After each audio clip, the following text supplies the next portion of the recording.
और आइए आपको बताते हैं कि किसानों को आखिर क्या क्या उनके लिए घोषणाएं की गई है, ग्राफिक्स के जरिए बताते हैं और क्या क्या फायदा जो है उन्हें मिलेगा आने वाले दिनों में। तो किसानों के लिए इस बजट में क्या रहा, ग्रीन ग्रोथ बजट की पहली प्राथमिकता और कृषि में डिजिटल विकास पर पूरा जोर दिया गया, यानी कि डिजिटल को लेकर जो सरकार हमेशा कहती रही है तो इधर इस पर फोकस किया गया। स्टार्टअप के लिए कृषि निधि बनाई जाएगी, यानी कि किसानों को हर तरीके से मदद का ऐलान और उनके लिए भी आज इस बजट में घोषणा। युवाओं को कृषि स्टार्टअप के लिए भी घोषणा की गई है। डिजिटल तकनीक से खेती को बढ़ावा देने पर भी पूरा फोकस इस बजट के जरिए रहा है। किसानों को डिजिटल ट्रेनिंग मिलेगी, जिससे आने वाले दिनों में जो किसान हैं वो कृषि के क्षेत्र में वो डिजिटल तरीके से काम कर सके। एग्रीकल्चर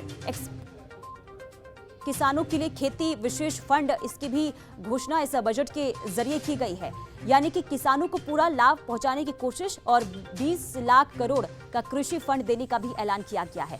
बागवानी योजनाओं के लिए भी 2200 करोड़ का ऐलान इसमें कर दिया गया है और मोटे अनाज को बढ़ावा देने पर भी पूरा फोकस रहेगा, पूरा जोर रहेगा, इसकी भी घोषणा इस बजट में की गई है। भारतीय मिलेट्स संस्थान का गठन होगा, यानी कि जो मोटे अनाज हैं उसे किस तरीके से बढ़ावा दिया जाए, इसे लेकर भी इस बजट में पूरा ध्यान दिया गया। मोटे अनाज को बढ़ावा देने के लिए भी सरकार पूरी तत्परता से काम करती रही है और कई बार कह चुकी है कि मोटे अनाज को बढ़ावा दिया जाएगा और इस बजट में भी उस पर फोकस रहा। 1 करोड़ किसान करेंगे नेचुरल फार्मिंग, यानी कि नेचुरल फार्मिंग पर भी पूरा ध्यान इस बजट में दिया गया है। वैकल्पिक फर्टिलाइजर के लिए नई स्कीम बनाई जाएगी, जिसे लेकर भी ऐलान किया गया। कीटनाशक के लिए 100 बायो इनपुट बनाए जाएंगे। ग्रीन ग्रोथ बजट की पहली प्राथमिकता रही, यानी कि इस बजट में किसानों के लिए भी पूरा ध्यान दिया गया और उनके लिए भी कई अहम घोषणाएं की गई है।